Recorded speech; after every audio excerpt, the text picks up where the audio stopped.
बिहार के deputy CM Vijay Sinha के स्वागत में लखीसराय में जोरदार फायरिंग के तस्वीर सामने अले हैं। विजय सिन्हा 28 नवंबर के लखीसराय गेल हलखिन। उनकर काफिला में खुलेआम गन लहरावल गेलै और हवा में फायरिंग कल गेलै। हालांकि कौन टाइप के गन से फायरिंग होलै एकर जांच चल रहे हैं। एक खबर में एकरा चिड़ीमार बंदूक बतावल गेले हैं। ई बीच आरजेडी के मौका मिल गए हैं और वो बिहार में कानून व्यवस्था के लेके सवाल खड़ा कर रहे हैं। बाबा रामदेव की कंपनी पतंजलि के घी के सैंपल लैब टेस्ट में फेल साबित हो गए हैं। मामला अक्टूबर 2020 से चल रहे हैं। उत्तराखंड के पिथौरागढ़ से घी के सैंपल लेल गए हैं। एकर एक टेस्ट स्टेट लेवल के लैब में और दूसरा टेस्ट नेशनल लेवल के लैब में करावल गए। दोनों टेस्ट में पतंजलि के घी खरा नहीं उतरल।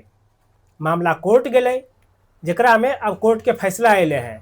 कोर्ट पतंजलि पर जुर्माना लगेलके हैं, लेकिन दोसर तरफ पतंजलि अभियो अपन घी के सर्वश्रेष्ठ बता रहे हैं और ई आदेश के खिलाफ फूड सेफ्टी ट्राइब्यूनल में अपील दायर करल जा रहे हैं।